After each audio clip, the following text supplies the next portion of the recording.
Começando mais um episódio aqui do DataCast. Dessa vez eu convido o meu grande amigo aqui, colega de trabalho, já trabalhamos junto aí um bom tempo, Davi Gomes.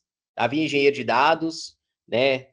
Já foi gerente de coordenador, gerente de times também, então vasta experiência.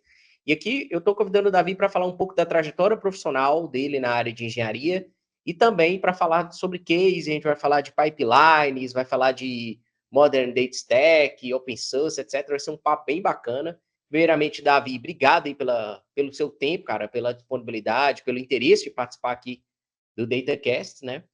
E vamos lá. Maravilha. Cara, primeiro, obrigado aí pelo convite. Eu acho que compartilhar esse conhecimento, essa trajetória é sempre algo que é muito prazeroso para mim. Eu acho que Com minha missão certeza. ela se cumpre quando a gente consegue inspirar alguém. Falando um pouco aí da minha trajetória, eu tenho um Bora pouco lá. mais aí de 20 anos de tecnologia. Eu nunca fiz outra coisa, eu sou apaixonadíssimo pelo que eu faço. E eu não comecei a minha carreira com dados, né? Eu comecei minha carreira lá com desenvolvimento, passei lá por desenvolvimento back-end, Olha isso. e sempre mexi muito com banco de dados. Né? Meu primeiro emprego, na verdade, foi numa empresa que desenvolvia um software e eu passei muitos anos da minha carreira como consultor. Então, eu ficava visitando empresas de tudo que é porte. A gente está falando aí de governos. Eu cheguei a desenvolver coisas para a presidência da República, para grandes construtoras, para empresas fora do país, empresas onde a gente tinha, assim, uma gama de oportunidade de trabalho que, para a época, falando de Sim. 20 anos atrás, era completamente diferente de hoje. Então, eu tive muito contato com o banco de dados Oracle, Postgres, MySQL, SQL Server, DB2, Progress, enfim, um monte de tecnologia antiga aí que eu acho que boa parte da galera que está ouvindo nem conhece, mas, assim, vim de uma época que não existia Databricks, não existia MongoDB, não existia nada disso. Não, lembro Então, a dessa gente época, cara. tinha que se virar com o que tinha. E aí eu passei muitos anos trabalhando, né, nessa consultoria, desenvolvendo projetos aí de grande porte, de grande visibilidade, Uhum. projetos que trouxeram retornos financeiros, projetos que impactavam diretamente a sociedade. Eu trabalhei muito tempo com segurança pública e tal, até que chegou aquele boom de startups, né, no Brasil, aquela coisa fervorosa toda, e eu me apaixonei por aquilo, e foi a minha primeira virada de carreira. Né? Então, eu Sim. saí de um ambiente extremamente técnico, e que, para mim, ter passado por essa consultoria foi uma das coisas mais legais que eu fiz na minha carreira, porque Uhum. eu pude ter contato com vários negócios diferentes. Então, eu lidava com Incrível. clientes, com cenários completamente diferentes, e isso me fez aprender muito sobre negócio e como transformar a necessidade de negócio em tecnologia. Uhum. E daí veio aquele boom de startups e a minha cabeça explodiu, como a maioria da galera.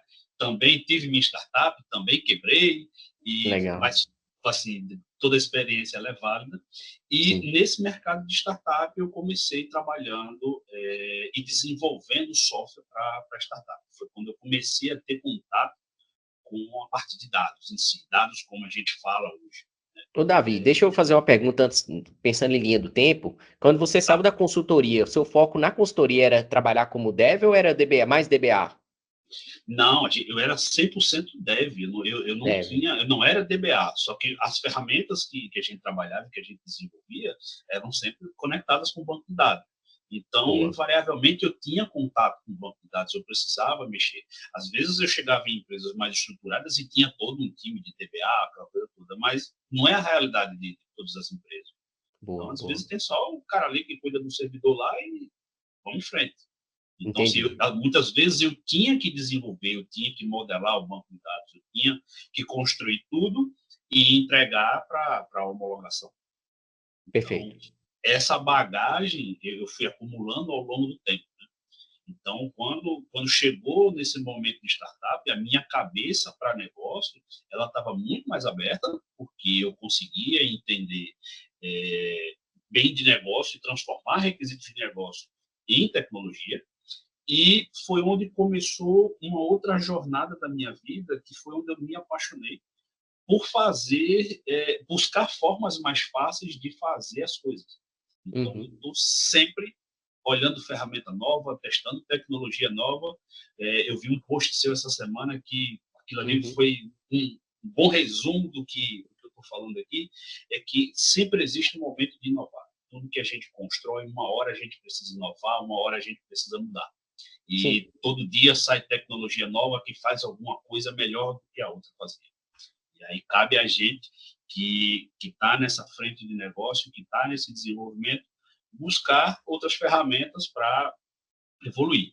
E por que disso, né? Porque startup ela precisava se mover muito rápido, as coisas mudavam muito Com rápido. certeza. Então, como construir coisas que podiam ser descartadas de uma hora para outra, assim como podiam ser escaladas de uma hora para outra. Exato. Então, esse mercado de startup foi um mercado assim que me abriu muita porta. Eu conheci muitos negócios, conheci muita gente. E nesse tempo eu peguei toda a minha bagagem técnica e consegui aplicar novos negócios e comecei também, isso estou falando aí de 10 anos, mais ou menos 10, 12 anos, eu comecei com a parte de gestão, de montar times, de escolher as pessoas certas para o trabalho certo. E aí eu vim construindo essa carreira.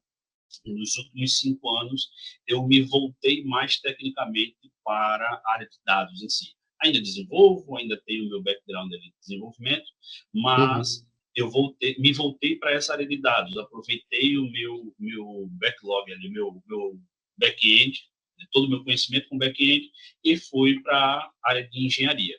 Gosto das outras áreas, de ciência, de analytics e tal. É muito legal, mas não é minha praia. Minha praia é engenharia.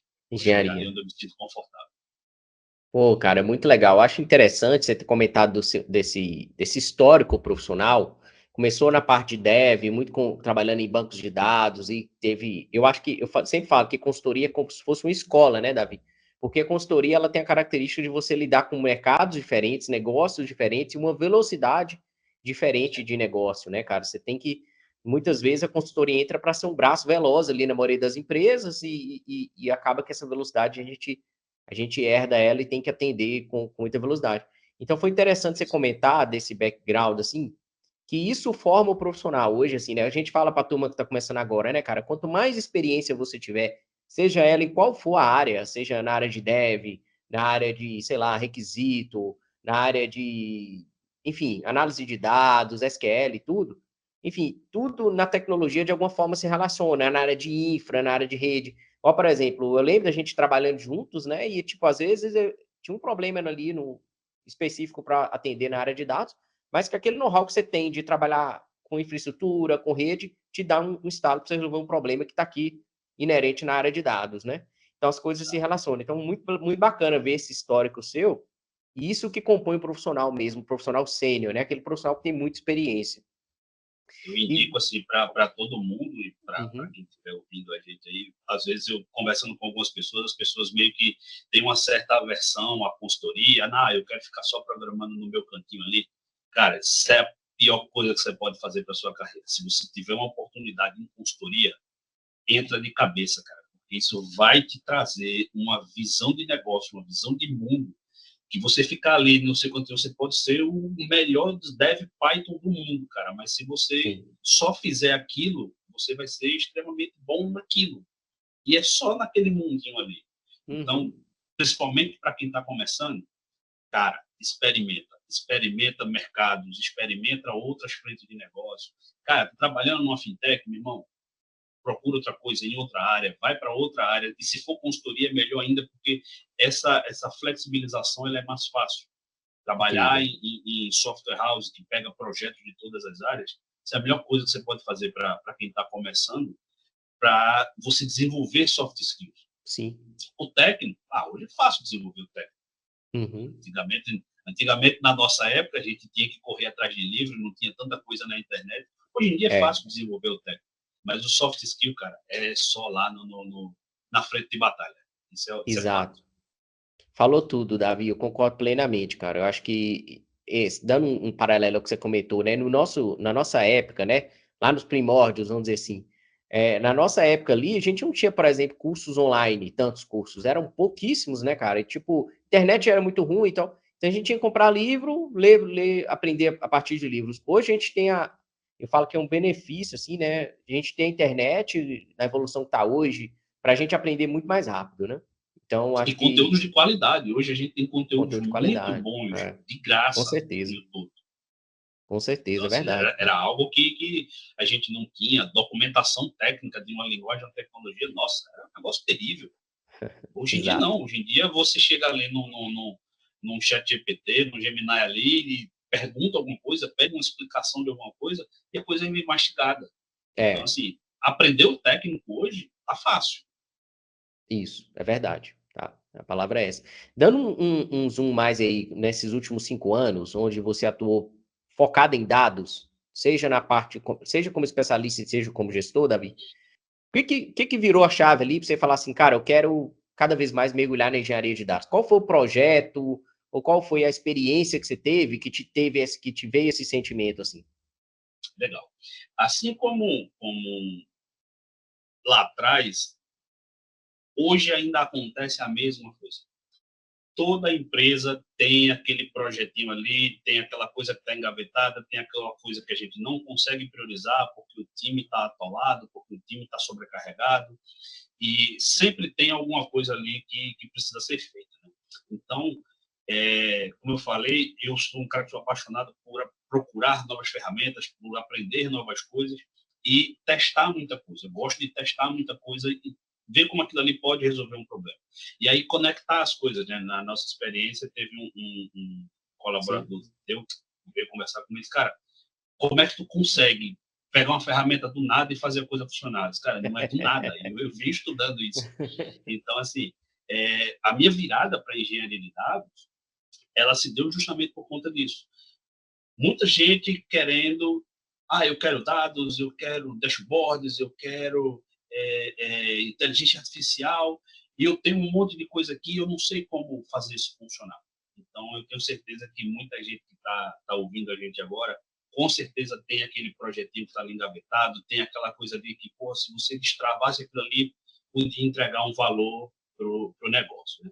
Então, a minha virada foi exatamente nisso. Eu tinha problemas que eu precisava resolver, eu tinha dados, mas a maioria das empresas por onde eu passei não sabiam como usar dados. E eu não estou falando de empresas que estavam no mercado há 1 ano, 2 anos. Eu trabalhei em empresas, se você pegar nos últimos 5 anos, eu trabalhei em empresas que tinham 16, 18 anos de mercado e Uhum. sequer tinham um dashboard. E sequer Entendi. entregavam dado para o usuário. Faziam o que faziam muito bem, Uhum. entregavam o valor do produto na ponta, mas tinha um potencial absurdo de entrega, de Sim, mostrar coisas novas para o mercado, mas isso não era usado, porque ninguém estava olhando para aquilo ali. exato. Então, foi nesse momento que eu disse, aqui tem uma baita oportunidade. A gente Uhum. teve ali um boom de ciência de dados, todo mundo queria ciência de dados, Me e lembro. lá atrás eu apostei na engenharia, porque eu entendo Interessante. que, assim como lá no meu background de desenvolvimento, se você não tem um fundamento sólido, a coisa não se sustenta. Então foi o que aconteceu. Então o mercado hoje ele está com uma quantidade muito maior. Existe vaga de cientista, de analista de Uhum. engenharia, mas existe uma quantidade muito grande de engenharia de dados. E o que é que eu estou vendo nesse mercado? Né? Pelo menos é o que eu estou Uhum. acompanhando até aqui. Sim. Cada vez mais pedindo engenheiros mais especializados, porque o problema já foi gerado. Uhum. Então, era mais ou menos quando a gente chegava lá atrás, que o cara pegou ali uma tecnologia nova e não fez uma boa base, e em algum momento tinha que jogar tudo fora e reconstruir. Então, muitas empresas estão passando por esse problema agora. Estão com problemas de Sim. engenharia, estão com problemas nos seus dados, não conseguiram entregar valor com ciência de dados. Eu já vi alguns artigos aí, ciência de dados não entrega valor, GenAI não entrega valor. Pô, mas não entrega porque você não tem uma base Uhum. sólida. Então, Sim. essa inclusive, é uma grande diferença do mercado brasileiro para o mercado internacional. Então, assim, tem muita oportunidade aqui no Brasil, muita oportunidade para engenheiro, porque as empresas estão sofrendo, volume de dados crescendo cada vez mais, muita gente trabalhando aí com IoT, gerando um Uhum. volume de dados e sem saber o que fazer com isso. Entendi. Então, assim, o que mais me motivou a fazer essa virada de chave e olhar mais para o mercado de dados, especificamente para a engenharia, foi isso. É a necessidade que as empresas têm de construir uma boa fundação com os dados que têm, para daí entregar valor para o mercado. Fantástico, fantástico. Eu concordo plenamente com essa visão sua, né, eu acho que a gente está convergindo aí para cada vez mais precisar de uma engenharia mais robusta, para atender os projetos de data science, né, e AI em geral. Davi, eu lembro que quando a gente começou a trabalhar, nós trabalhamos juntos em um projeto, cara, e você era uma referência naquela ferramenta, o Mage AI, né, assim, eu aprendi a trabalhar com o Mage AI com você, o time ali também aprendeu com você, e a gente sempre tinha uma dúvida, a gente consultava você, a gente brincava que você já era quase um engenheiro lá da Mage AI. E é uma ferramenta que vem crescendo muito, né, cara? Me fala um pouco, assim, o que te levou na época, assim, a adotar o Mage AI, testar e começar a trabalhar em casa, trabalhar no seu projeto ali, né, na empresa que você estava na época? O que foi o estalo ali para você escolher o Mage AI e depois compor um stack com o Mage AI? Legal. De novo, olhando sempre para o mesmo problema. Eu precisava sair do zero. Eu Uhum, precisava startar alguma coisa. Então, é muito legal quando você escuta falar de Spark, de Airflow, e sim. todas essas ferramentas são ferramentas excelentes e atendem e resolvem o propósito muito bem. Mas vamos e Uhum, convenhamos. Para uma empresa que está começando a mexer com seus dados, você parar toda uma galera, juntar um monte de especialista para subir um cluster Spark, aquele monte de jar que você tem que ajustar, ou seja, é uma complexidade que ela faz sentido em alguns cenários, mas a real é que para o gestor e até para você justificar projetos dentro da sua empresa, isso não entrega valor.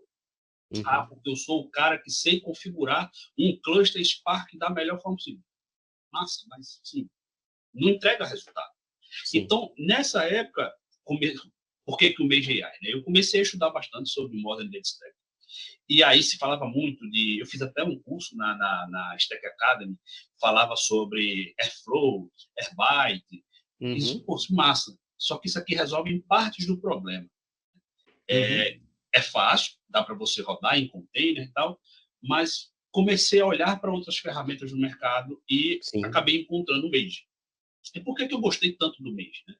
Primeiro porque ele tem, visualmente, ele é bem amigável, ele funciona de uma forma extraordinária, com aquele formato de notebook, que a galera de dados já está mais acostumada ali, quem vem de Uhum, Jupyter ou de Colab, alguma coisa assim.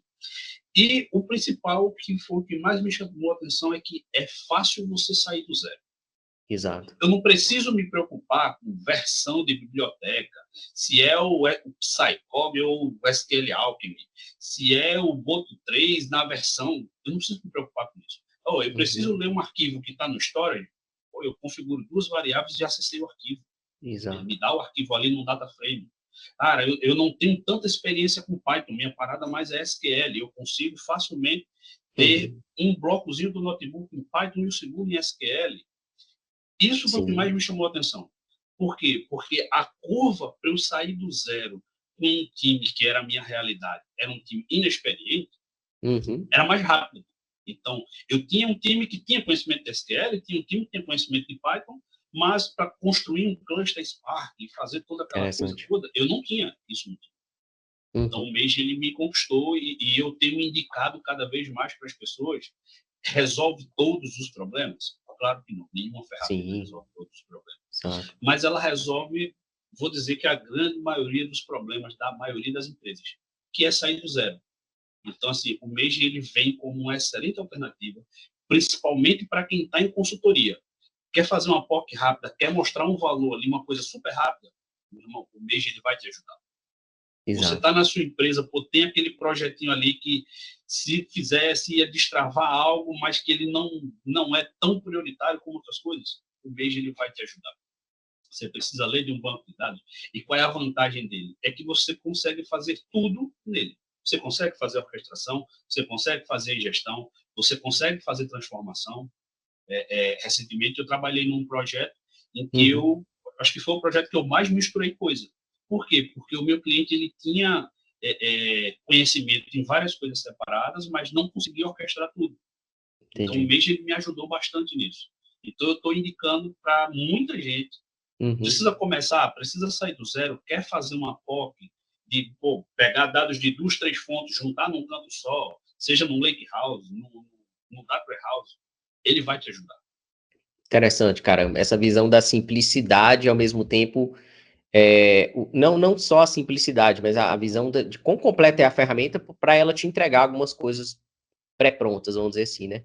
E aí faz todo sentido com o momento que você estava. Pô, se eu tenho um time menos experiente, eu preciso de mais velocidade, o time era pequeno também, né? Você poderia comentar um pouco dessa. Porque assim, a gente comentou aí desse projeto que a gente trabalhou junto, né? Que isso era uma referência ali para nós do Major AI, foi muito bom, foi interessante. Você poderia falar desse novo projeto que você atuou agora, mais recente, onde você misturou muitas coisas da Modern Data Stack, né? Major AI, DuckDB. Você poderia dar uma visão geral desse projeto para nós? Claro, claro. Esse projeto, ele foi muito bacana, porque ele não é um projeto grande, mas ele é um projeto que ele reúne, vou dizer, a maioria dos desafios que a maioria das empresas enfrentam, né? O meu primeiro desafio era o seguinte: meus dados estavam numa API. E aí a gente sabe que quando a gente precisa integrar com a API, é o caos. A API até é boa. Qual que era o meu problema com essa API? Eu só podia fazer 3 requisições por segundo. Então, imagina você extrair. E esse era o primeiro problema. Eu só podia fazer 3 requisições por segundo. O segundo problema era que os dados detalhados eu tinha que fazer requisição uma a uma. Ou seja, eu precisava fazer um fetch na API, pegar, sei lá, 2.000 registros paginados e fazer requisição por requisição, 3 por segundo, para poder pegar o dado completo. Então, esse era um primeiro Desafio. problema que eu acho que muita gente enfrenta nesse ponto. Né? Então, esse era o primeiro problema. O segundo problema era que o time do meu cliente só tinha conhecimento em SQL. Tinha um, dois que tinha conhecimento ali em Python, que conseguia mexer um pouco mais, mas assim, não era de engenharia, era de desenvolvimento, que já ajuda, mas não era de engenharia. Agora a galera é especialista em SQL. Então, pô, eu preciso encaixar um DBT aqui no meio. Eu preciso pegar esse dado de algum lugar, preciso pegar esse dado da API, preciso jogar esse dado em algum lugar, chegar num DW para poder entregar o dado para ele lá. Então, no contexto geral, qual foi o problema desse meu cliente? Né? Ele tinha uma aplicação que ele quer fornecer dados e insights para os clientes dele, e ele fez essa aplicação toda com Node. Só que qual foi o problema? Ele fez a extração com Node, jogava no banco de dados da própria aplicação, e começou a gerar esses dados. Só que aí ele começou a usar tecnologias que deixou o dashboard muito pesado. Sim. Começou a ficar muito lento, os clientes começaram a reclamar, foi quando ele decidiu buscar alguém no mercado para dar essa ajuda para eles. Certo. Então, de requisitos do sistema era isso. Eu precisava consultar o dado no API, o time tinha bastante conhecimento em SQL, e eu precisava entregar esse dado para ele de alguma forma que ele não precisasse consultar o dado direto no banco de dados. Porque para ele não ter que fazer nenhum tipo de transformação e não ter nenhum delay nesse sentido. E aí eu trouxe uma outra ferramenta que eu gosto de compor nessa modernização, nesse Modern Data Stack, que é uma ferramenta chamada Cube, que ela fornece uma camada semântica toda cacheada, é bem bacana, e eu consigo conectar praticamente qualquer coisa nela. Então, eu consigo conectar ferramentas de BI, eu consigo fazer requisições via API REST ou GraphQL, eu consigo puxar esse dado da forma que eu quiser. E isso ajudou bastante. O projeto, os dados no final ficaram super performados e a gente montou toda uma estrutura, temos um DW, Medallion, e no final a gente entrega um OBT, e eles conseguiram, estão inclusive fazendo as customizações na aplicação, mas assim, em termos de performance já não se compara. Que legal, cara, bacana. E você pode dar um destaque aí, um detalhe, um destaque aí na arquitetura que você usou? Então, por exemplo, a ingestão você usou Python mesmo, rodando no Major AI, para bater na API e Então, trazer o dado? o que eu precisava? Na parte de ingestão especificamente, eu usei, a gente está usando, está tudo na Amazon, então a gente tem um storage, eu tenho lá um bucket lá que é minha landing zone. Então, basicamente, o que é que eu faço? Eu usei o Mesh para fazer o fetch na API. Então, por exemplo, clientes. Então, eu faço um fetch na API de clientes. Uhum. Para cada registro, eu gravo um arquivo temporário nesse bucket. Para quê? Para que eu consiga, como eu tenho esse problema das 3 requisições por segundo, eu Uhum. consiga ter um backfill caso aconteça alguma coisa. Certo. Então, basicamente, o que é que eu faço? Eu escrevo o arquivo desse storage e coloco numa fila no SQS. E aí eu usei uma feature do Mage, que é muito legal, que é a parte de stream, que ele conecta no SQS, sem você fazer nada. Eu só preciso configurar um arquivo YAML lá com 3, 4 parâmetros e ele fica ouvindo aquela fila. Então, Incrível. chegou o registro na fila, ele vai lendo e vai processando. Então, eu pego um registro da fila que não é o dado completo, faço a requisição, pego o dado completo, salvo no Lake. Vou fazendo isso o tempo todo. O tempo todo. Então, assim, a aplicação hoje ela passa o dia todo fazendo isso por conta dessa minha limitação na Uhum. requisição na API. Então, salvei esse dado no Lake e aí eu precisava fazer algo que eu não gastasse muito dinheiro na leitura do storage. E no fim das contas ele salva no JSON. E eu, acho que aqui faz sentido eu colocar um Airbyte para pegar todos esses JSON e gerar um parquet. Então o Airbyte ele faz isso de uma forma super fácil e eu não Uhum. precisava escrever código nenhum. Só configurei lá o Airbyte, ele pega o JSON e gera um parquet. E por que eu fiz Excelente. isso? Para facilitar a leitura no DuckDB. Então, fiz isso. Essa é a primeira parte da ingestão. Daí eu Uhum. vou carregar esse dado, eu faço uma segunda ingestão no meu DW. Então, basicamente, eu tenho um pipeline que carrega o DocDB, ele carrega esse arquivo Parquet, eu Uhum. faço poucas alterações ali e persisto num Postgres, que é um tal DW hoje, no RDS. Dali para Boa. frente, DBT gera as camadas Medallion lá, bronze, silver, layer e uma camada Mars com um OBT com os dados onde é possível ele extrair qualquer KPI que ele precise. Então, a gente gerou aproximadamente 5 tabelas de OBT, onde com elas ele consegue extrair todos os KPIs. E aí eu tenho ali o Cube, que está olhando para aquela camada, para aquela última camada do Datamart, e gerando ali uma camada semântica toda documentada, e entregando o dado ali com uma performance que ficou sensacional. E vou dizer para você, o projeto ficou super barato. Ficou super barato. Assim. E processa Incrível, uma cara. quantidade de dados enorme e super barato. O projeto ficou super barato, pessoal.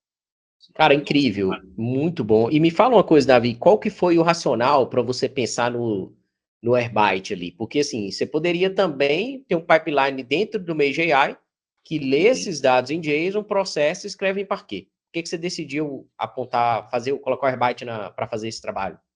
legal. Por duas coisas. Primeiro, em fases posteriores do projeto, isso quando a gente estava negociando lá, eles me alertaram que eles queriam conectar outras fontes de dados, que não só essa API. E são fontes de dados que possuíam conectores oficiais do Airbyte.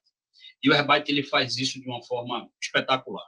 Então, assim, eu ainda não encontrei, pelo menos na minha Uhum. experiência até aqui, ferramentas que se propõem a fazer o que o Airbyte faz tão bem quanto ele.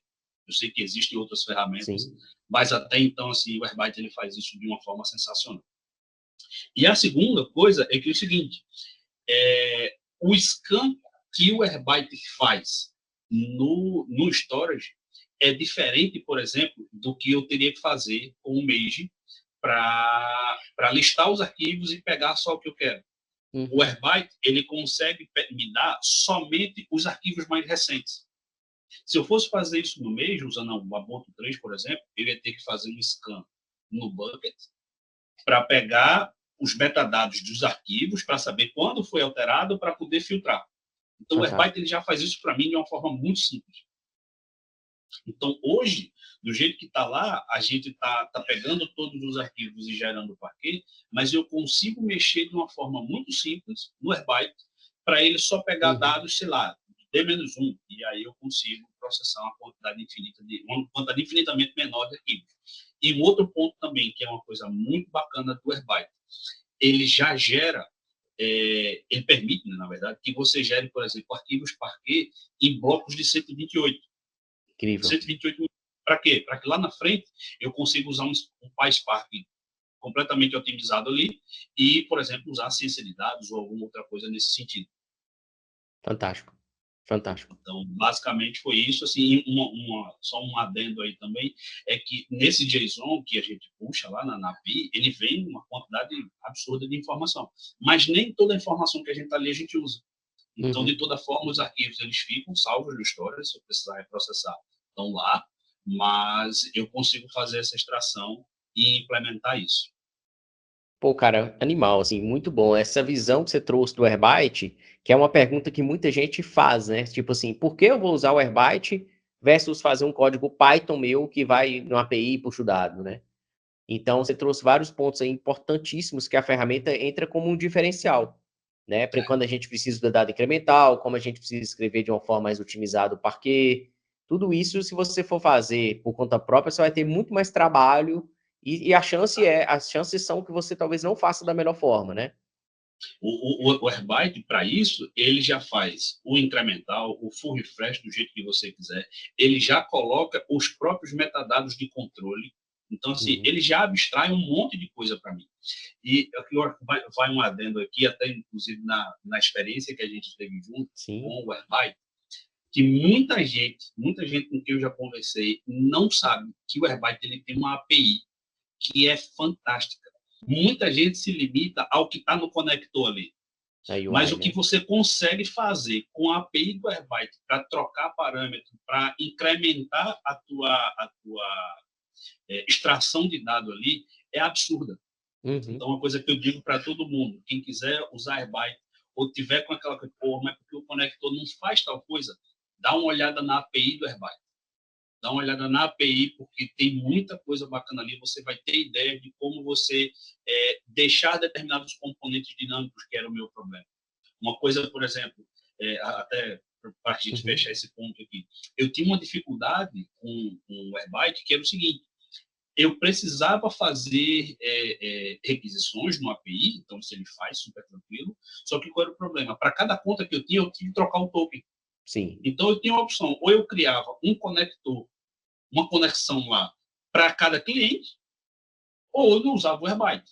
Sim. Então, só que eu consigo fazer essa troca via API. Então, eu posso ter o meu orquestrador aqui simplesmente trocando esse token na API e mandando executar, e fazer isso de uma forma super tranquila, e usar a ferramenta a meu favor.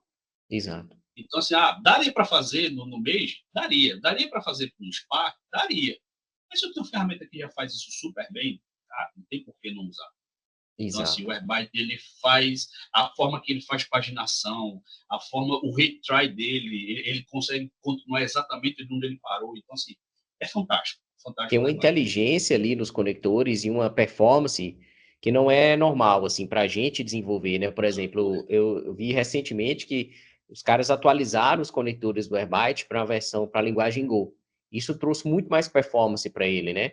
E quando a gente está lidando com muita API, né, Davi, o lance que eu sempre falo que é um diferencial da ferramenta é que a API é um negócio que vai dar problema, você vai ter latência, problema de latência, vai ter problema de rede, você vai ter vários problemas e o retry é muito importante, né? Exato, exato. E assim, a gente que é desenvolvedor sabe que isso dá trabalho de fazer. Isso dá muito trabalho de fazer. Então, assim, o Airbyte, ele abstrai isso para a gente de uma forma muito, muito tranquila. Exato, cara, fantástico. Uma outra dúvida que eu fiquei, você comentou, mas talvez eu perdi aqui, mas era até legal você dar mais uma especialização aí, no caso do Duck, né? Quando você usou o Duck, você falou que estava consumindo dados em Parquet, depois que o Airbyte já escreveu, então você lia com o Duck, processava esse dado em memória, escrevia no banco, como que foi isso? Então, o próprio DuckDB, você consegue fazer a construção da tabela baseado no arquivo Parquet. E por que eu fiz isso? Primeiro, porque é bem mais performático do que você tratar em DataFrame. A gente sabe que o DataFrame, a gente até passou por esse problema junto. O DataFrame, quando ele fica muito grande, começa a dar problema e o consumo de recursos é muito alto, diferente no DuckDB. Mas o uso do DuckDB ele foi também uma escolha muito, muito pontual, porque lembra que o meu cliente conhece de SQL. Certo. Então, é muito mais fácil para ele manter os pipelines olhando para o SQL, porque eu estou fazendo os tratamentos ali todo em SQL, do que eu trazer Python e fazer as transformações em data frame, nessa coisa toda. Então, assim, de novo, daria para fazer com Python? Daria, super tranquilo. Aham. Mas o meu cliente, ele conhece de SQL. Ele não tem tanta expertise em Python, então eu precisava me adaptar. Essa é uma das vantagens da consultoria. Porque quando Sim. a gente está desenvolvendo, a gente quer usar o que é melhor para a gente. É É, diferente quando eu estou fazendo uma coisa in-house ali. Mas quando eu estou numa consultoria, não. Eu tenho que entregar o que é melhor para o cara. Então, eu tenho que entregar o exato. valor, eu tenho que entregar o resultado, mas também tenho que entregar algo que o cara consiga manter, que o cara Uhum. consiga evoluir. Então, o time ele conhece bem de SQL. Então, era muito mais fácil não estar no Docker ali e carregar o dado em memória ali, executar operações SQL e entregar o dado Uhum. já pronto, dali para frente num Postgres. Fantástico. E aí, dali para frente, você teria também processamento em SQL, que foi o DBT que você escolheu, né? E isso Então, foi onde entrou acaba no que você DBT. entregou você entregou para o cliente uma camada de processamento em memória com o DuckDB, depois uma camada de processamento dentro do próprio DW ali com o DBT, né? Então ficou muito mais fácil para eles darem manutenção nesse pipeline no futuro, né? Exato. E o melhor de tudo, está rodando numa maquinazinha com 4 GB de RAM. Uma T3 Medium, bem baratinha. É o DuckDB? O DBT? O com o DuckDB, O DuckDB, né? né? Tá, assim, tá numa infraestrutura muito, muito barata. Ah, porque Kubernetes, EKS, daria para usar tudo isso. Mas o cara não tem essa necessidade. E o pior, não tem ninguém na empresa que tenha conhecimento de manter um cluster Kubernetes. Então, Exato. assim, não adiantava eu entregar isso para ele. Foi que minha proposta para ele foi: vamos começar pequeno e seu foco vai ser em vender seu produto. Deixa que essa parte aqui eu resolvo. Vai Exato. cuidar de vender, vai cuidar de trazer cliente. Quando tu tiver aqui com 10 mil clientes, aí tu vai ter outros problemas. Problema você vai ter sempre. Com Mas, assim, certeza. uma coisa é ter problema com dinheiro no bolso. Então, a gente focou muito nisso. Os caras, vai se preocupar em vender, em trazer cliente e deixa que essa parte aqui a gente entrega. Muito bom, Davi. E você comentou de uma ferramenta, cara, que está na sua stack também, que a gente falou agora, ó. A gente falou do Mage, falou do Herbite, falamos do Duck, falamos do Cube. Você comentou do DBT. O que que o DBT é para você, assim, na sua visão? Por que que você gosta tanto de usar essa ferramenta? Cara, DBT para mim é uma das melhores coisas que o pessoal de tecnologia já criou, cara, porque ele traz uma Uhum, democratização na transformação do dado que muitas vezes Python ou R, Java, qualquer coisa assim, ela não possibilita. uhum. Então, assim, quando a gente volta lá para o nosso tempo, a gente tinha uma coisa assim nas vagas de emprego que era pacote Office.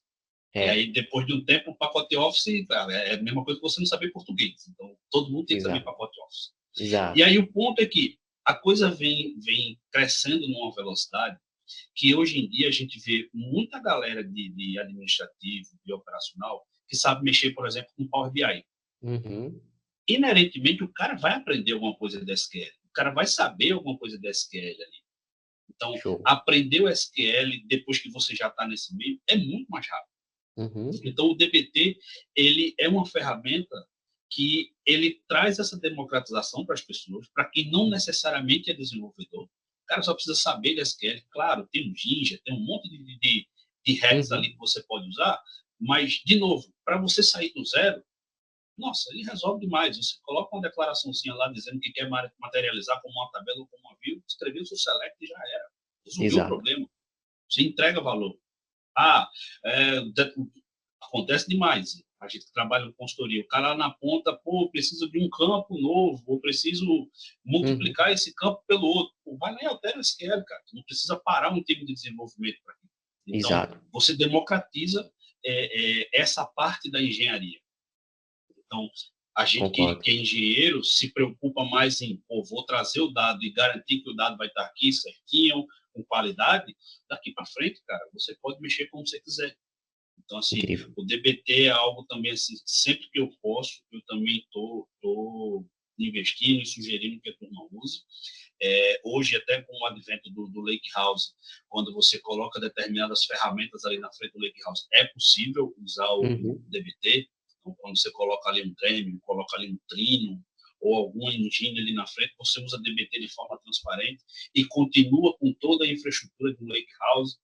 Então, Sim. assim, DBT eu acho que é o novo SQL. Assim. Quem está em desenvolvimento tem que aprender DBT. Quem está nessa área de dados, Incrível, com cara. certeza tem que aprender.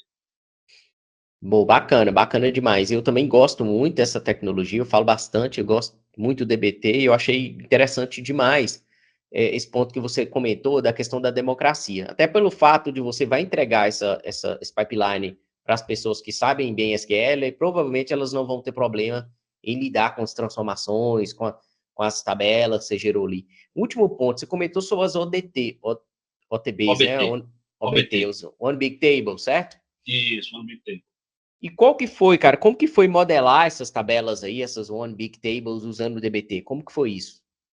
Cara, foi super tranquilo, porque, de novo, é SQL. Então, Uhum, basicamente, eu construí isso a quatro mãos com o cliente. A gente entendeu quais eram os KPIs que a gente queria entregar. Então, assim, certo? apesar dele ter bastante conhecimento em SQL, o time vem crescendo.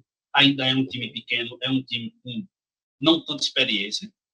Então, a gente entendeu que, cara, a gente deixar, por exemplo, uma Gold com um modelo está esquema lá para o pessoal ir fazendo consulta e acabar gerando muito overhead, porque a gente sabe que acaba fazendo um join num campo errado ou um filtro por um campo não indexado, alguma coisa nesse sentido. Então, a OBT ela caiu como um aluno para a gente, porque a gente entendeu o que precisava fazer e como a Uhum, gente está usando ali o DBT, adicionar ou remover uma coluna ou fazer algum cálculo é simplesmente mexer no select. certo? Você mexe no select e ele gera o AOBT do outro lado. Então, assim, para a gente não foi nenhum problema. Está funcionando super bem. E a escolha do OBT foi por isso. Para que a gente garantisse uma melhor performance sem ter que estar fazendo múltiplos joins, sem ter que estar fazendo nada disso. E, de novo, assim, como a gente separou essas camadas e está usando o DBT para isso, com uma evolução do projeto, a gente pode jogar uma parte com Data Lake, uma parte com DW, dá para Uhum. fazer diversas formas.